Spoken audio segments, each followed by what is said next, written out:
તો ગુલાબનું ફૂલ કેમ નહીં, મોગરાનું ફૂલ કેમ નહીં, કરણનું ફૂલ નહીં, સાધુની ઉપમા કપાસના ફૂલની આપી છે.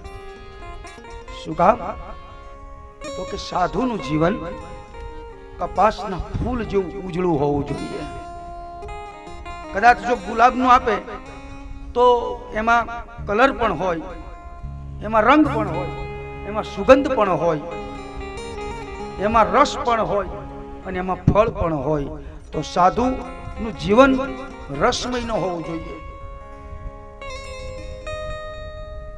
સાધુનું જીવન કોઈ પદાર્થમાં રસ ન હોવું જોઈએ સાહેબ. સાધુનું જીવન ઉજળું કપાસના ફૂલ જેવું હોવું જોઈએ. એને કોઈ ફળની આશા સાધુ ન કરે. સાધુ ફળની આશા કરે એને સાધુ ન કહેવાય. સાધુની આશા શેની હોય ખબર છે?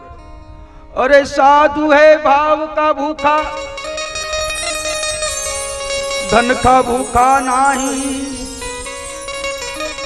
जो धन का भूखा फिरे वो तो साधु नहीं. साधु है भाव का भूखा, धन का भूखा नहीं. जो धन का भूखा वो फिरे वो तो भाई साधु नहीं. संत मत અને શાસ્ત્ર મત એમ કહે છે સાધુને ભૂખ કેવલ ભાવની હોય સાહેબ. એક ભાવ ના હોય એટલે સંત મારા ને તમારા આંગણે આવે સાહેબ.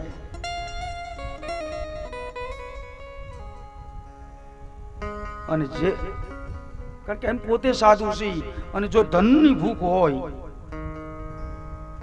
કારણ કે આ મારો પોતાનો વિષય છે, હું ભણેલો નથી, અભણ છું. તમને એમ થાય બાપુ કદાચ કેટલું ભણેલા હશે, કાંઈ જ ભણ્યો નથી, એકદમ અભણ થમ્સઅપ. પણ આ વસ્તુ છે ને એ મારા બાપુજી હતા, રામકૃષ્ણ બાપુ. એટલે આ વ્યાસપીઠનું નામ રામકૃષ્ણ વ્યાસપીઠ છે. મારા ગુરુ હતા. અને એક વખત અને મારા પિતાજી પણ નાદ અને બુંદનો નાતો જેની સાથે જોડાયેલો સાહેબ, એમને મેં એકવાર એમ કીધેલું કે બાપુજી, હા બેટા, બાપુજી તમે દેવ થઈ જાઓ. ત્યારે આવું બધું જ્ઞાન નહીં, પણ બહુ નાની ઉંમરમાં મેં એવું કીધેલું કે તમે દેવ થઈ જાઓ તો તમારી સંપત્તિ તમે ક્યાં મૂકતા જાઓ છો એ મને કહેતા જાજો, એટલે હું એકલો લઈ લઈશ, બીજા ભાઈઓ નહીં આપું એમ. અમે આમ 3 ભાઈ એટલે હું લઈ લઈશ, બીજાને મારે નથી આપવું. અને ત્યારે બાપુજીએ મને આંગળી સમજેલી કે સામે કબાટ છે ને એમાં મારી મૂડી છે. હું જ્યારે દેવ થઈ જાઉં, હું જ્યારે ગુજરી જાઉં, જ્યારે મારું મૃત્યુ થાય ત્યારે તું એમાંથી લઈ લેજે. અને ઘટના એવી બને છે કે બાપુજી જ્યારે દેવ થઈ ગયા પછી એક રાત્રિએ મેં કબાટને જ્યારે ખોલ્યો તો એમાં તો બધા પુસ્તક જ હતા, બીજું કઈ હતું નહીં. એટલે પણ મને ભરોસો કે આ દુનિયામાં બધા જ ખોટી સલાહ આપી શકે, પણ પોતાનો બાપ કોઈ દી પોતાના દીકરાને ખોટી સલાહ ન આપે. અને હું તો વારંવાર કથામાં એમ કહું છું કે તમને જીવનમાં એવું લાગે કે મારે કંઈક સલાહકારની જરૂર છે તો વ્યાસપીઠથી હું તમને એમ કહું છું કે તમારા બાપથી મોટો આ દુનિયામાં મારો ને તમારો કોઈ સલાહકાર ન હોવો જોઈએ સાહેબ. મારો ને તમારો સલાહકાર મારો ને તમારો બાપ જ હોવો જોઈએ. અને જીવનમાં ક્યારે એમ થાય કે કોકને પ્રેમ કરવો છે તો આ જગતમાં જેને મને ને તમને જન્મ આપ્યો છે ને એ મારી ને તમારી માથી મોટો પ્રેમ આ દુનિયામાં મને ને તમને કોઈ ના કરી શકે. અને ત્રીજી વસ્તુ, તમને ક્યારે એમ થાય કે કોકની ભાઈબંધી હોતી હોવી જોઈએ તો જેને પરણ્યા છે એ મારી ને તમારી ઘરવાળીથી મોટો આ દુનિયામાં આપણો કોઈ ભાઈબંધ ના હોવો જોઈએ સાહેબ. બાકી તમારા ઘરે રાંધવાનું તૈયાર થઈ જાય, જમવાનું, અને તમને રાતે 11 વાગે ફોન કરવો પડે એકચ્યુઅલી તમે ક્યાં પધાર્યા છો. એટલે બહારના ભાઈબંધથી શ્રેષ્ઠ મિત્ર મારો ને તમારો કોઈ હોય તો એ મારી ને તમારી ઘરવાળી હોય સાહેબ, બીજું કોઈ નહીં. કારણ કે મિત્ર એને કહેવાય કે જે મારા ને તમારા સુખ અને દુઃખમાં ભાગ લે. જેથી તમારી પાસે બધું હોય ને તોય તમારી ઘરવાળીને જીરવાની પણ તાકાત હોય ને જેથી મારી ને તમારી પાસે કંઈ ન હોય ને તેથી એ જ મારી ને તમારી પત્ની મને તમને વાહો થાબડીને એમ કે શું મૂંઝાવો છો, હજુ હું બેઠી છું, દાડિયું કરીને ખવડાવીશ, તમે ચિંતા ન કરતા.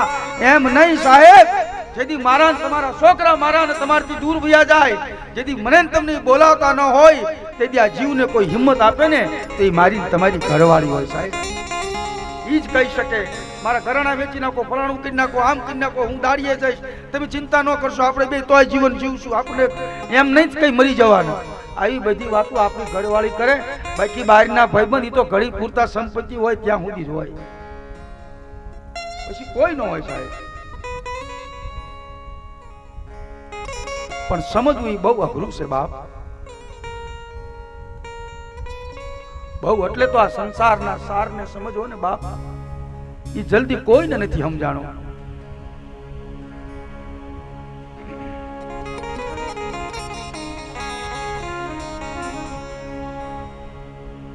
સાધુનું જીવન વિષય આસક્તિ વાળું ના હોવું જોઈએ. સાધુનું જીવન એને શેનો રસ ના હોવો જોઈએ.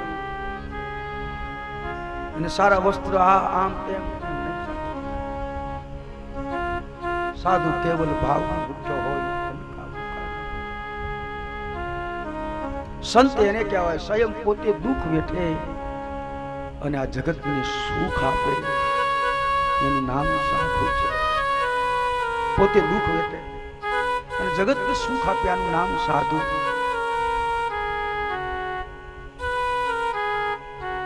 સાધુની વંદના તુલસી બહુ લખી છે સાહેબ, અને અહીંયા આપણે એની વ્યાખ્યા કરવા જઈએ તો પણ ઘણું થઈ જાય. પણ આખીર આપણે એમ કહીએ કે સાધુમાં પણ મને તમને જો કોઈ સદગુરુએ દ્રષ્ટિ આપી હોય ને તો સાધુ ઓળખાય. નહીતર અત્યારે આ યુગમાં એટલી બધી ફિલોસોફી વધી ગઈ છે સાહેબ, સાધુને ઓળખવું દુર્લભ છે. આપણે એમ થાય કે રાજારામ બાપુ કોઈ હારા ધોળા કપડા પહેરી બે હાચા આવતા જ બધા, અહીંયા બે બધા હાચા આવતા જેવું કઈ છે. મહાપુરુષો તો એમ કહે છે સાચો સાધુ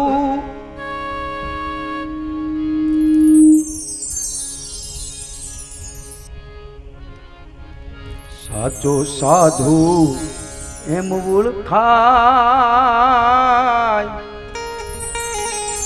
એ હરિ રસ પીએ બીજાને પાય.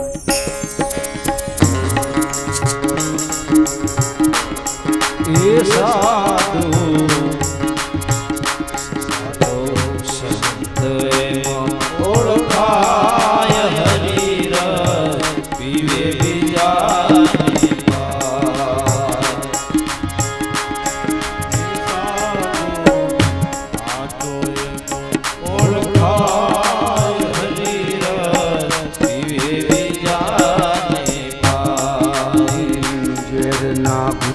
સાધુ પોતે જીવે જગતને અમર પાય. પોતે જીવે સમૃદ્ધ જાને જરના ઘૂંટડા પોતે પીવે.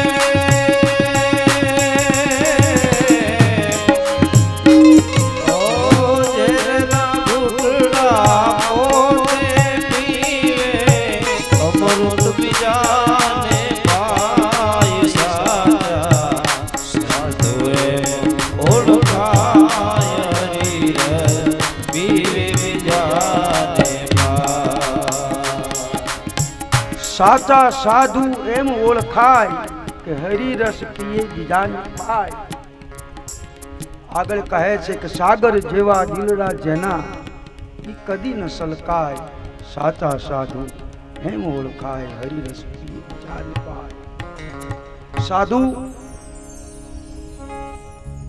હું તો એમ મારી પ્રમાણે વ્યાખ્યા કહું ને તો સાધુનું જીવન હાબુ જેવું હોવું જોઈએ. હાબુ હોય ને હાબુ કપડા ધોવાનું, એવું સાધુનું જીવન હોય અને સાધુ કહેવાય. શું કામ? તો તમે કપડા મેલા થાય તો જ હાબુ વાપરો ને, કેમ તો આમ તો વાપરો. કપડા મેલા થાય તમે સાબુ લઈ આવો અને પછી સાબુને તમે ઘસો એટલે તમારા મેલા કપડાને ઉજળા કરી દે અને સાબુ પોતે ઘસાઈ જાય. એમ સમાજ અને સમાજોની માટે સાધુ ઘસાઈ જાય અને આ સમાજને ઉજળો કરી દે, એનું નામ સાધુ સાહેબ. અને આ દુનિયાના કોઈ પણ મહંત, કોઈ પણ મંદિર, એની પાછળ સાહેબ તમે જોવો ને તો ભક્તિ કોઈ સાધુની છે સાહેબ. તમે પીપળી જાઓ તો સવારામ બાપા પ્રજાપતિ હતા અને આજે સવારામ સાહેબ કહેવાય, પણ એની પાછળ કોઈ હોય તો એ 10 નામી અમારો સાધુ હતો સાહેબ. ફૂલગરજી ભાવ સાધુ હતો 10 નામ. તમે પરબ જાઓ. અમરમાં અને દેવીદાસ બાપા થઈ ગયા, પણ એની પાછળ કોઈ હોય તો જયરામ ભારતી 10 નામી સાધુ હતા સાહેબ.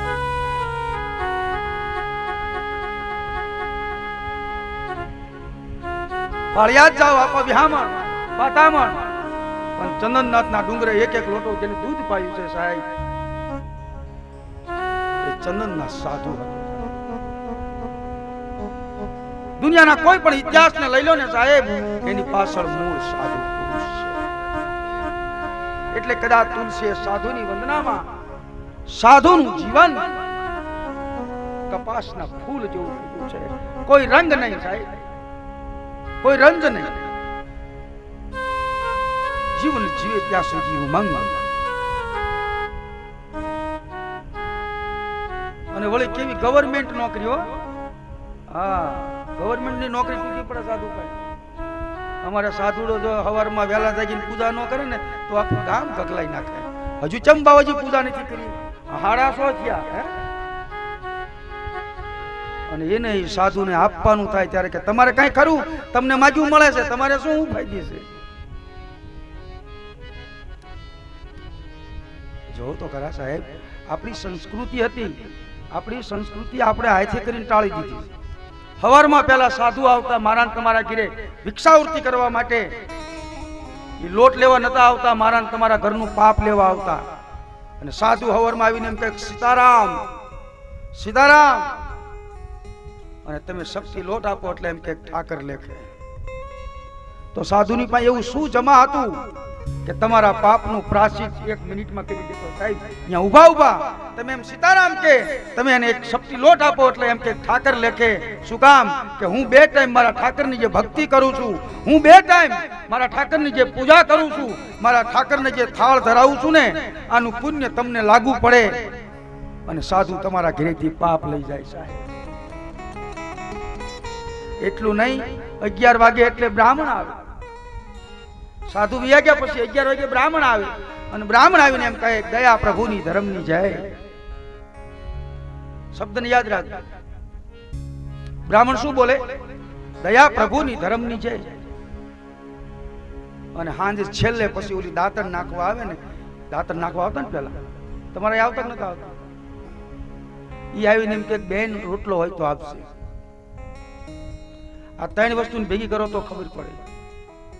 સૌથી પહેલા સીતારામ, જેના જીવનમાં રામ હોય સાહેબ. સીતા અને રામ જેના જીવનમાં હોય તો બ્રાહ્મણ એમ કહે દયા પ્રભુની ધર્મની જય. જેના જીવનમાં રામ હોય ને એના જીવનમાં દયા હોય. અને દયા વિના ધર્મ ન થાય. દયા વિના ધર્મ થાય. આપણા અહીંયા અમીર બાપાએ આ કથાનું આયોજન કર્યું તો મેં તો એને મને તેમ કીધું કે અમારે કાંઈ ફંડ ફાળો ખવડો એવું કાંઈ અમે કોઈને કહીએ નહીં. અહીંયા આવે ને છવસાય એને પોતાની રીતે આપે તો એક વસ્તુ જુદી. બાકી અમે કોઈને કહેતા નથી કે અમે કઈ સોંપડી લઈને ફરતા નથી. તો કોણ કરી શકે? જેના જીવનમાં રામ હોય તો એના જીવનમાં દયા હોય. જેના જીવનમાં દયા હોય એના જીવનમાં ધર્મ હોય. એટલે તો રામાયણમાં પણ લખ્યું છે दया धर्म का मूल है, पाप मूल अभिमान, तुलसी की दया न छोड़िए जब घट में होई प्राण. दया जे मारा તમારા જીવનમાં છે ને એ જ ધર્મનું મૂળ છે. પણ હવે જીવ કેવા થઈ ગયા છે, કોઈને કોઈની ઉપર દયા જ નથી. કથાયું કેટલી હાલે છે, કેટલા દુનિયામાં ગુરુ છે, કેટલા ગુરુ મુખી છે, પણ તમે જોવો તો ખરા બધું પહેલા કરતા વધ્યું. ગુરુ પહેલા કરતા વધ્યા. પહેલા કરતા અત્યારે આ મહિનામાં તો એક ગામ એવું નથી જ્યાં કથા નો હાલતી હોય. બધી કથા વધી, સન્માન વધ્યા, બધાને હાથ પોરા કરવાનું વધ્યું, પણ નથી વધ્યું માત્ર ધર્મ. કારણ કે ધર્મ ત્યારે જ વધશે કે જ્યારે માણસના જીવનમાં દયા પ્રગટ થશે. કોઈ કોઈ ઉપર દયા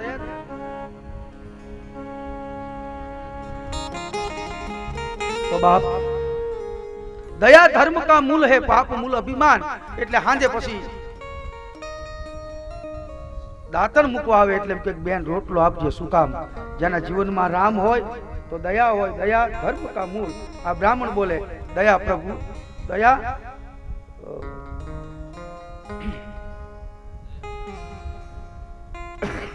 તો હાંજે ઈ બેન આવીને એમ કે રોટલો આપજે, પણ રામ હોય અને તો દયા હોય, અને દયા હોય તો જ આપણે કોકને રોટલો આપી શકીએ, નહીં તો રોટલો ના આપી શકાય. આ ત્રણ વસ્તુ હતી પહેલા. પછી ખબર તમને ખોટા ખોટા બાવા બનીને માંગવા આવતા, ખોટા ખોટા ઓલા ભગવા લુગડા પહેરીને માંગવા આવતા. અત્યારે આવે છે. પછી ઓલા ઊંચા ઊંચા પાણા ઉડાડે ને સાહિત્ય ફટકાડી રમવા આવતા. પછી વ્યાસ રમવા આવતા. કેટલાય માંગવા વાળા આવતા. અત્યારે ઊંચી આંગળી કરો, માંગવા વાળા કેટલા વધ્યા? તમારે ઘરે કોઈ માંગવા વાળા આવે છે એમ પૂછું છું? આટલા તો નથી આવતા ને. નથી આવતા તો સાબુત થઈ ગયું કે એ આપણી કરતા સુખી થઈ ગયા હોય, એને આપણી જરૂર નથી. આ તો સાબુતી થઈ ગઈ. હવે તો ગામો ગામ સાધુ ખાલી રામજી મંદિરની પૂજા કરે, એ લોટ માંગવા નથી જતા. તો એ નુકસાન બધું કોને છે? આપણે જે 10મો ભાગ કાઢતા એ બંધ થઈ ગયું. અને આવડા બધા 4 વ્હીલ ગાડીઓ લઈને ફરતા થઈ ગયા, કારણ કે પાપ લેવાનું બંધ કર્યું ઉઘરાવવાનું. એટલે સાધુ પેલા પાપ ઉઘરાવતા આખા ગામનું, ત્યારે આ સાધુને હારી સાયકલ નો થતી ઘરમાં. અને જેવું બંધ કર્યું એટલે આપણી હારે ને હારે વગર જમીને ગાડીઓ લઈને ફરતા થઈ ગયા. સમજવા જેવી વાત છે.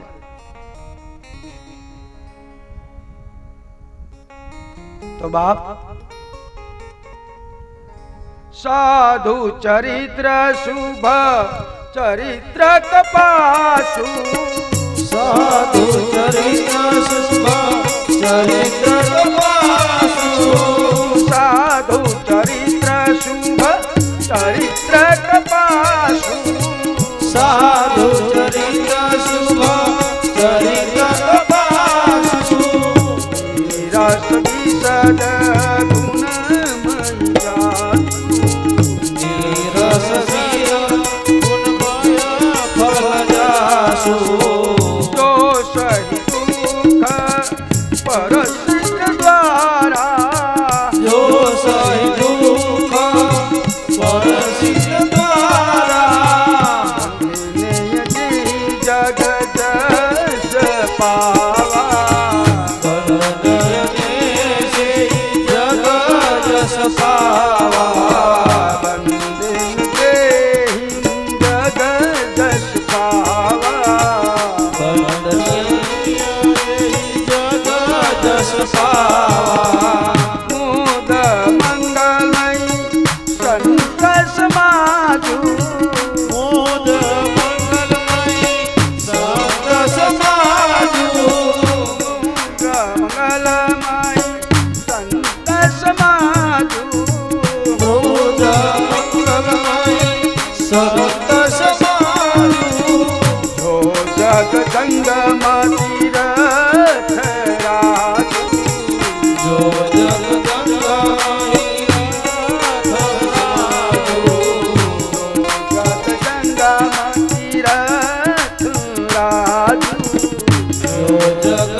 સંતનું સમાજ, સાધુ સમાજ, સંત સમાજ, એ સમાજ મને તમને આનંદ આપી શકે અને મારું તમારું કલ્યાણ કરે. એ આનંદ પણ આપે, એ કલ્યાણ પણ કરે, કારણ કે એ કલ્યાણમય છે. અને છેલ્લે એમ કહે છે, એટલું નહીં આનંદ તો આપે જ, કલ્યાણ પણ કરાવી શકે એટલું નહીં સાહેબ. સાધુ સંત આ જગતનું એક હરતું અને ફરતું તીર્થ છે. સાધુ છે ને સાધુ, એ મારા ને તમારા માટે આ જગતમાં એક હરતું ફરતું એક તીરથ છે. જેમ તીર્થ રાજ પ્રયાગ છે એમ સાધુ પ્રયાગ છે. ફરક શું છે ખબર છે? જો આ એક છે ને આપણે અત્યારે જે કથા છે એ પ્રયાગ છે. ઓલું અહીંથી તમારે સમય સંપત્તિ અને સત્તા બધું ખર્ચીને પ્રયાગમાં સ્નાન કરવા જાઓ તો શું થાય? મારું ને તમારું પાપ ધોવાઈ જાય. આ તો હકીકત છે ને, કારણ કે ગંગાજીનો એ મહિમા છે. અહીંથી તમે હરિદ્વાર જાઓ કે પ્રયાગ જાઓ અથવા તો સરયુ નદીમાં અયોધ્યા જાઓ, જ્યાં જાઓ ત્યાં પણ અહીંયા જાઓ એટલે મારા ને તમારા પાપનું પ્રાયશ્ચિત થઈ જાય. એ સંત મત અને શાસ્ત્ર મત છે કે પાપ ધોવાઈ જાય. અને વળી પાછા ઘરે આવો ને પછી નવા ચાલુ કરો તો વળી પાછું થોડાક દી પછી દાવાનું, વળી પાપ ધોઈ આવવાના. આવું ચાલુ રાખવાનું. તો તુલસી અહીંયા સાધુને એમ કહે છે કે સાધુ એક હરતું ફરતું તીરથ છે.